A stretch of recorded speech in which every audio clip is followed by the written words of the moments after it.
oraciones serán contestadas. Y si usted no cree una promesa, ¿cómo puede creer otra? En Mateo 7:7 Jesús dijo: pedid, y se os dará; buscad, y hallaréis; llamad, y se os abrirá. Ahora, note la explicación lógica que da Jesús desde el verso 8, porque todo aquel que pide recibe, y el que busca halla, y al que llama se le abrirá. ¿Qué hombre hay de vosotros que si su hijo le pide pan, le dará una piedra? ¿O si le pide un pescado, le dará una serpiente? Pues si vosotros, siendo malos, sabéis dar buenas dádivas a vuestros hijos, ¿cuánto más vuestro Padre que está en los cielos dará buenas cosas a los que le pidan? Cuando yo era solo un muchachito, el doctor Roy Ángel era un muy conocido pastor en Miami, en la Florida. Y una de las cosas que él hacía en sus predicaciones era contar historias. Usaba en forma excelente ilustraciones en sus mensajes, y alguna vez contó de un joven pastorcito cuidando sus ovejas. Un día ese joven pastor vio en el suelo una flor de increíble belleza. Se arrodilló para mirar más de cerca esa flor, y le fascinó tanto que con sumo cuidado la sacó con raíz y todo del suelo, y poniéndose de pie y teniendo la flor en la palma de sus manos, la contempló más de cerca. Cuando así lo hizo, una montaña cercana pareció que se abrió por la misma mitad. Unas enormes puertas se abrieron de par en par en la montaña, y los brillantes rayos del sol iluminaron toda clase de tesoros en esa montaña abierta. El pastorcito jamás había visto nada semejante, así que, dejando la flor en el suelo, fue hacia ese tesoro, y comenzó a recoger en su manto rubíes, diamantes, esmeraldas, zafiros, perlas, oro y plata. Su manto estaba repleto de ese tesoro. Él no era más que un pobre pastor, pero ahora iba a ser un rico pastor.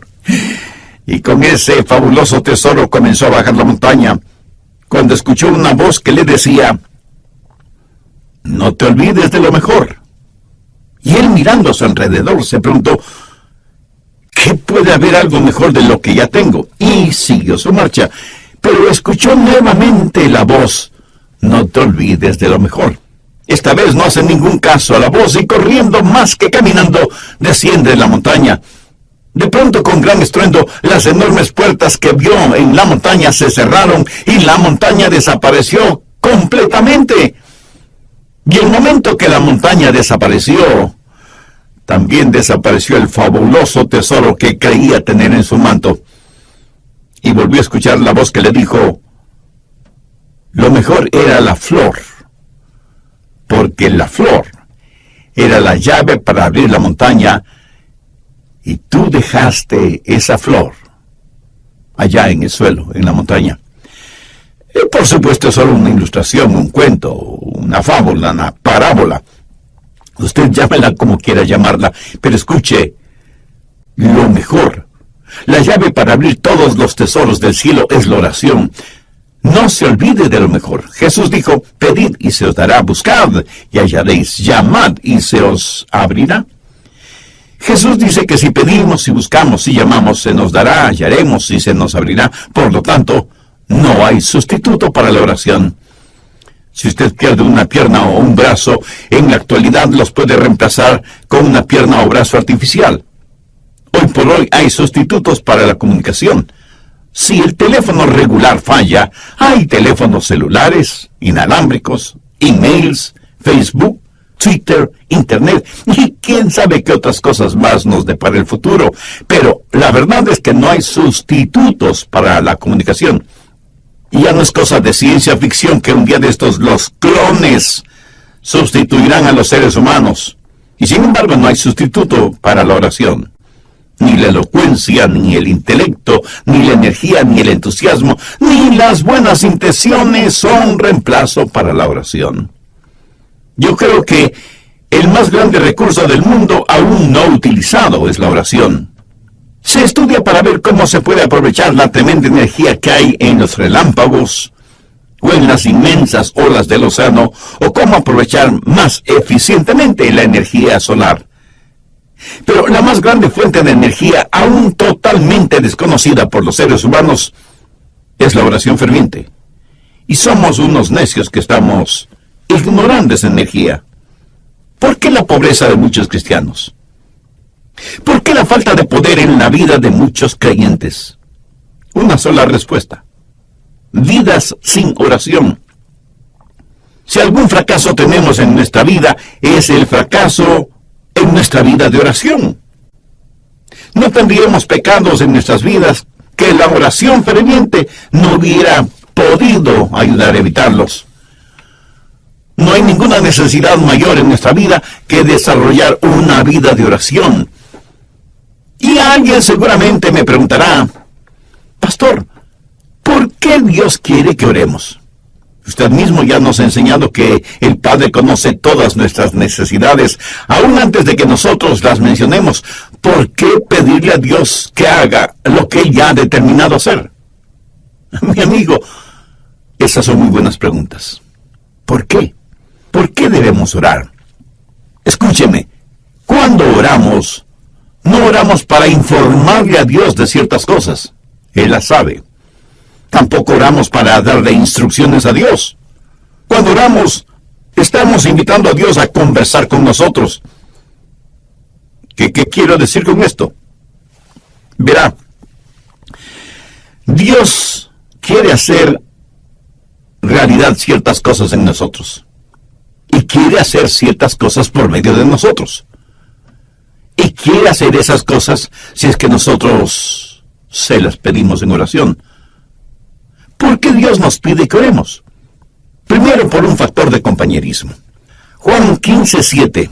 Si permanecéis en mí y mis palabras permanecen en vosotros, pedid todo lo que queréis y os será hecho. ¿Qué es lo que Dios quiere que hagamos? ¿Dios simplemente quiere darnos cosas? ¿O quiere Dios tener comunión, compañerismo con nosotros? Dios quiere que tengamos comunión con Él. Por lo tanto, Dios dice que oremos porque por medio de la oración permanecemos en Él y Él en nosotros. Dios puede estar sin nosotros, pero nosotros no podemos estar sin Dios. Cuando usted ora y Dios contesta, usted habita en Él y Él en usted. Somos colaboradores de Dios. Pablo en 2 de Corintios 6:1 dice: así pues nosotros como colaboradores suyos. ¿Lo ve? Hay este factor de la comunión, del compañerismo, de la amistad. Segundo, el factor del desarrollo. No hay nada que pueda ayudarle a crecer como cristiano que la oración. Cuando permanece en el Señor Jesucristo y Él permanece en usted, crecerá espiritualmente en la misma proporción que la que ora. ¿Alguna vez se ha preguntado por qué Dios no contesta sus oraciones inmediatamente? Sencillamente porque Él quiere que usted crezca un poquito más cada día. José es un joven que está tratando de tener una cita con Rosita, así que le invita para que salgan juntos. Ella lo mira unos instantes y piensa: no tiene buenos modales, no es gentil, tiene mal aliento, no se viste adecuadamente, tiene las uñas sucias y sus zapatos están viejos y sucios. Así que Rosita le dice a José: no puedo salir contigo, estoy muy ocupada. Y entonces él piensa: ¿por qué no querrás salir conmigo? ¿Qué puedo hacer? Más tarde le pregunta a un buen amigo suyo: Raúl, quise tener una cita con Rosita, pero ella prácticamente me rechazó. ¿Tienes tú una idea de por qué? Y Raúl, como buen amigo, le dice: ¿y quieres que sea completamente honesto con mi respuesta? Por supuesto que sí. Y Raúl, después de respirar profundamente, le dice: mira, José, tienes mal aliento. ¿Cómo que yo tengo mal aliento? No puede ser.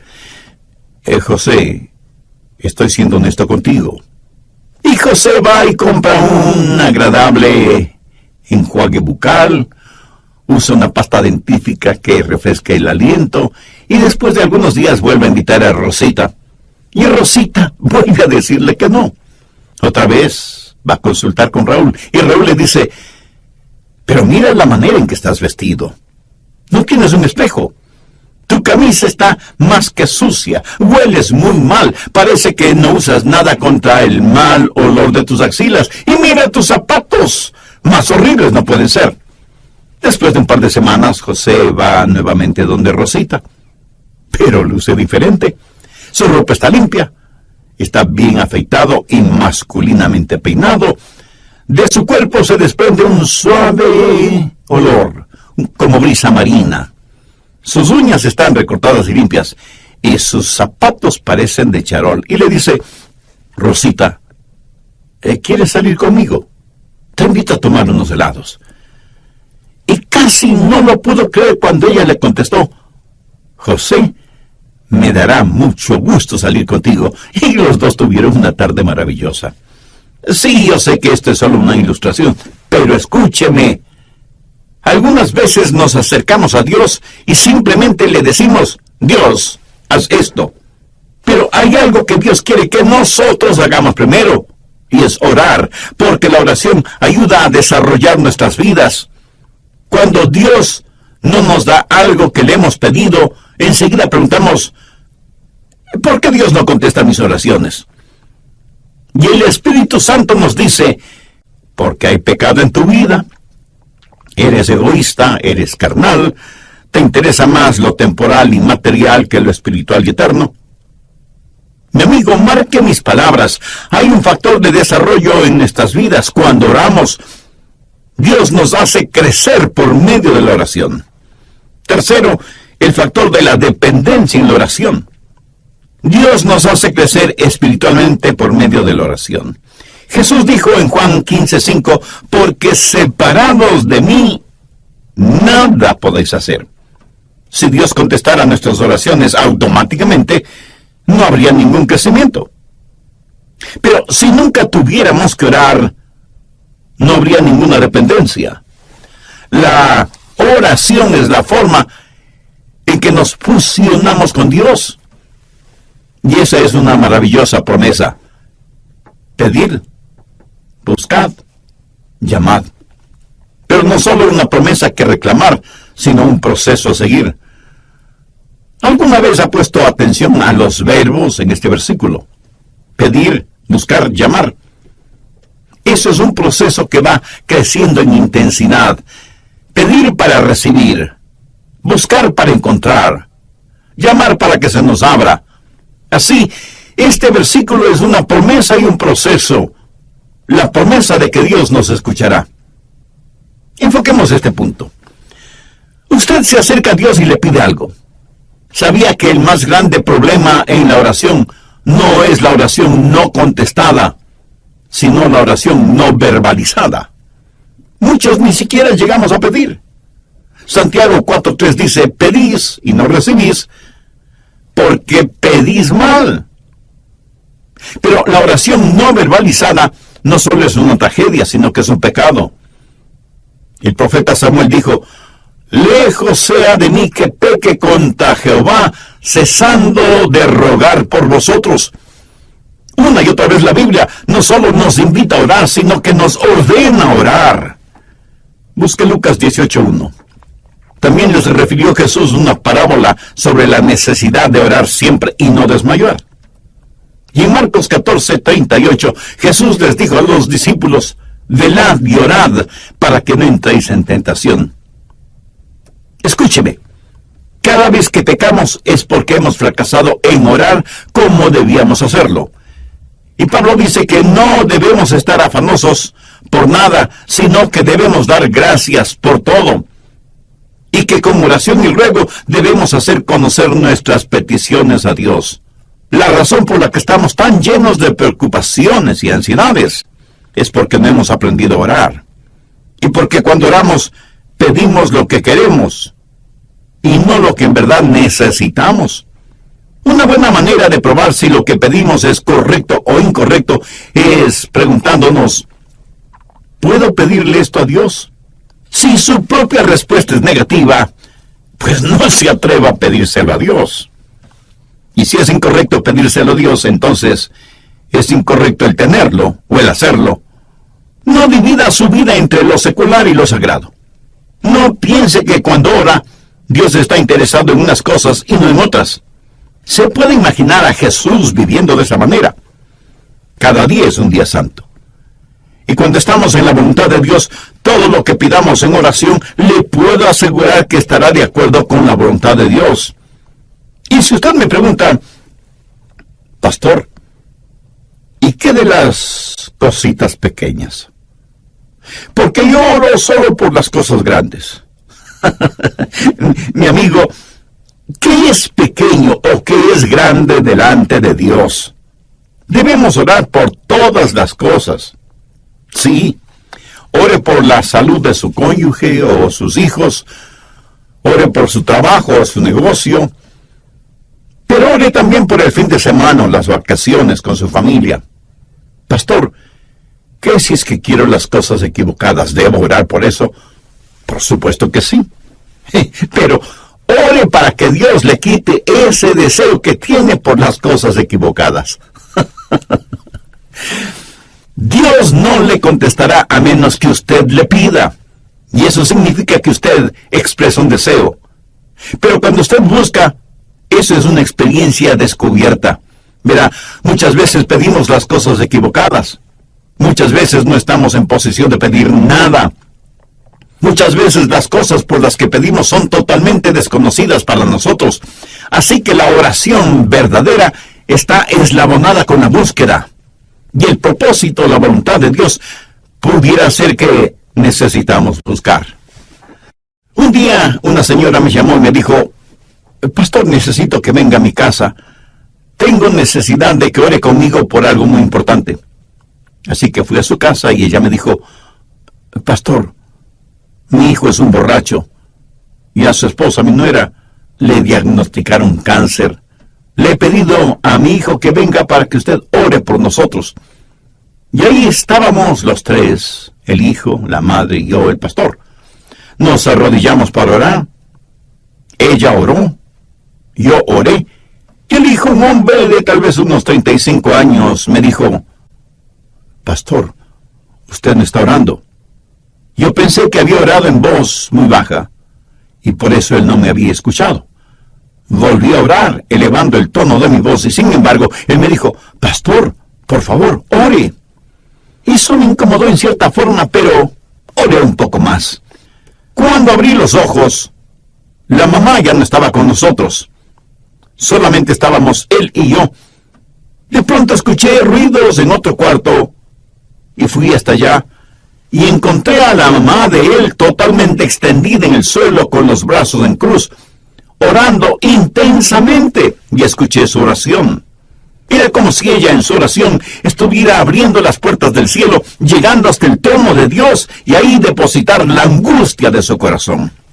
Le escuché hacerle acuerdo a Dios de sus promesas, derramando su alma en favor de su hijo. Y me di cuenta de algo. Ese hombre durante su niñez y su juventud seguramente vio muchas veces orar a su madre de esa manera, orando intensamente, y por eso él me dijo, pastor, usted no está orando. Ese día aprendí una importante lección acerca de la oración, lo que significa acercarse al trono de Dios en oración. Y eso, mi amigo, no solo es una oración que pide, sino una oración que busca. Pero no solo debemos pedir y buscar, sino que, como Jesús lo dijo, debemos llamar. Y con esa acción estamos expresando una determinación. El llamar significa que no nos detendremos hasta que obtengamos aquello que le pedimos a Dios, o hasta cuando Dios nos diga no. Veamos Lucas 11 por un momento, desde el verso 5. Les dijo también, ¿quién de vosotros que tenga un amigo va a él a medianoche y le dice, amigo, préstame 3 panes, porque un amigo mío ha venido a mí de viaje, y no tengo que ponerle delante? Y aquel respondiendo desde adentro le dice, no me molestes, la puerta ahí está cerrada, y mis niños están conmigo en cama, no puedo levantarme y dártelos. Os digo que aunque no se levante a dárselos por ser su amigo, sin embargo por su importunidad se levantará, y le dará todo lo que necesite. Esa es la parábola. Ahora mire los versos 9 y 10. Y yo os digo, pedid, y se os dará, Buscad y hallaréis, llamad y se os abrirá, porque todo aquel que pide recibe, y el que busca halla, y al que llama se le abrirá. Ahora usted tiene que entender algo sobre esos tiempos bíblicos. Era totalmente, absolutamente impensable que un amigo viniera a su casa y usted no le brindara hospedaje y alimentación. La hospitalidad es algo sumamente valiosa en el Medio Oriente. Así que un amigo llega a casa de su amigo después de un largo viaje y le dice: Juan, ¿podrías darme albergue esta noche? Y el anfitrión le dice: qué gusto de verte, mi amigo. Por supuesto que puedes quedarte aquí. Siempre eres bienvenido. Pasa. Mi esposa te preparará algo para comer. Pero la esposa, en voz baja, le dice: pero no tenemos nada que ofrecerle para comer. Y él asimismo en voz baja le dice: no te preocupes, querida, salgo de inmediato a conseguir algo. Y va donde su buen vecino Pedro, aunque ya casi es la medianoche. Golpea varias veces la puerta de la casa de Pedro, hasta que finalmente una voz bastante malhumorada dice: ¿quién es y qué quiere? Pedro, soy Juan, y necesito que me prestes unos pocos panes. Por favor, no me molestes, ¿no sabes qué hora es? Pedro, necesito tu ayuda. Te digo que no me molestes. Ya estoy en la cama con mis hijos. Hagamos un paréntesis. Las casas en esos tiempos eran diferentes a nuestras casas en la actualidad. Por lo general, la parte de abajo, la que para nosotros sería el primer piso, era en verdad un establo. Por la noche ahí ponían a todos los animales para que el calor del cuerpo de todos esos animales abrigara la casa. Una especie de calefacción animal natural. Las familias vivían encima de ese establo y el espacio no era demasiado grande, por lo que todos dormían en un solo cuarto. Y cuando alguien se despertaba y se levantaba, pues despertaba todo el mundo. Y las cerraduras en esos tiempos eran muy complicadas. No era cuestión sencillamente de utilizar la llave. Había que bajar del segundo piso, despertando a todos, cruzar entre los animales, hacer un tremendo ruido quitando las seguridades de la cerradura. Así que para cualquiera no era fácil, simplemente que fue donde un juez injusto, buscando justicia. Y este juez no tenía miedo de Dios ni de los hombres, era un ateo, un juez ególatra. Y la viuda venía una y otra vez porque necesitaba hablar con el juez. Finalmente el juez falló a favor de la viuda porque, como ese juez mismo lo dijo, no quiero que me agote la paciencia. Esta ilustración la utilizó Jesús para poner de relieve que si un juez injusto puede actuar de esa manera, ¿cómo un juez justo no va a escuchar nuestras oraciones? Dios no es como un juez injusto.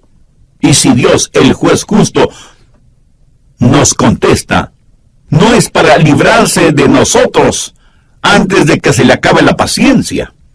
Dios quiere que persistamos en la oración porque Él está haciendo algo en nosotros y por medio de nosotros. Y siempre vamos a encontrar a Jesús enseñando la persistencia en la oración. Y sea que usted lo entienda o no, es una enseñanza bíblica.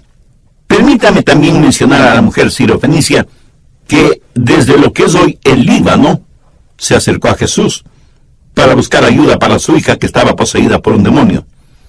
Es profundamente interesante la conversación de Jesús con esa mujer griega. Vayamos al capítulo 7 de Marcos, desde el verso 26. La mujer era griega y sirofenicia de nación, y le rogaba que echase fuera de su hija al demonio.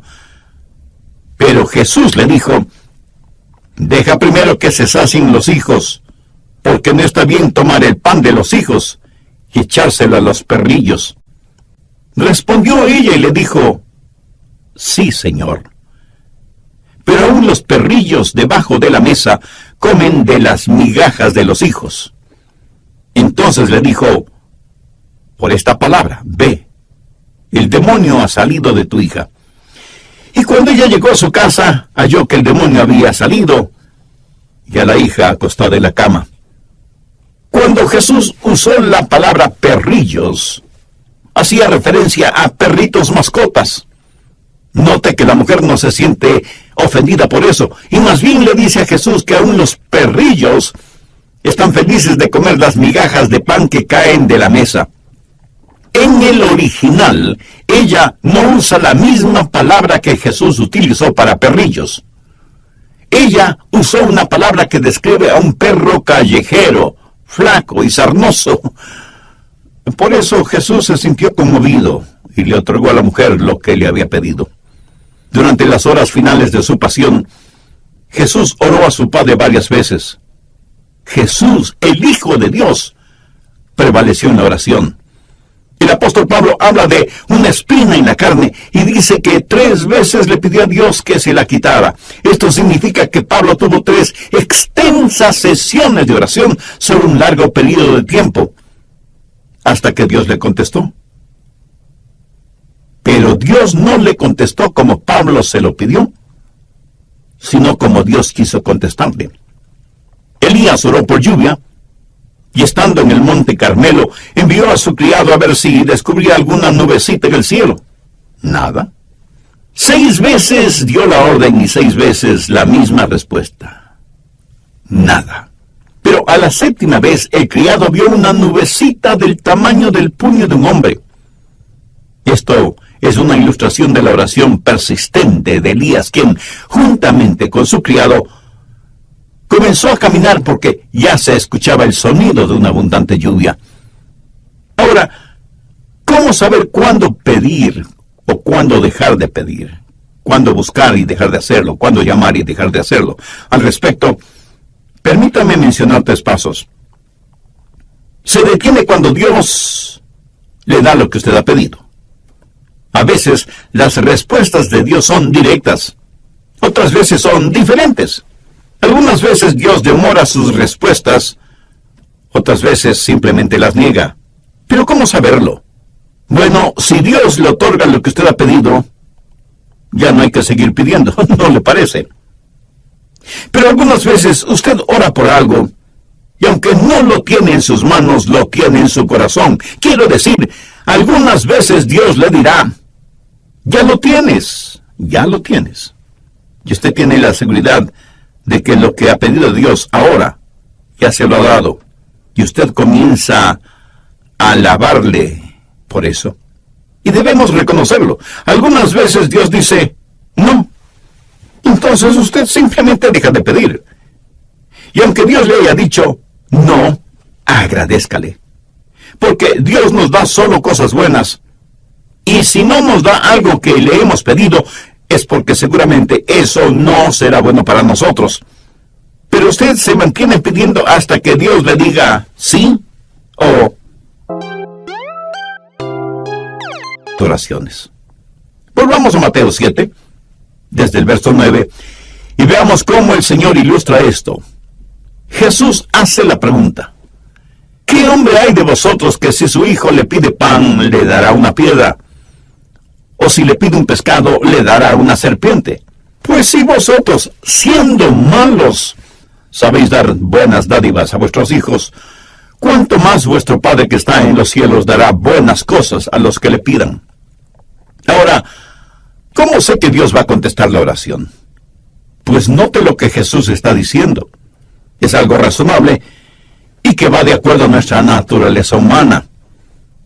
Tome un hombre que no ha sido salvado, un hombre que no conoce a Dios. Si sus hijos le piden comida, no les dará comida. Jesús dice que si nosotros, siendo malos, sabemos dar cosas buenas a nuestros hijos, ¿cuánto más nuestro Padre Celestial no nos dará cosas buenas si es que le pedimos? ¿Por qué sus oraciones serán contestadas? Pues porque Dios es bueno. Sabe eso con certeza en su corazón, en su mente. Dios es bueno. Dios se deleita en contestar sus oraciones. Dios quiere contestar sus oraciones porque nuestro Dios es un buen Dios. Pero Dios no solamente que es bueno, sino que además es sabio. Si usted le pide pan, tenga la seguridad de que no le dará una piedra. Él nunca nos dará algo que sea malo. En la Palestina abundan miles y miles de pequeñas rocas que por su color y su textura parecen pequeños panes. Si usted le pide a Dios pan, Él le dará pan, no una roca que parezca pan. Ahora escúcheme, si usted le pide una roca, Él no le dará una roca. Él no le dará ninguna cosa mala, aunque usted se lo pida. ¿Por qué? Porque Dios es bueno, sabio.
Y capaz.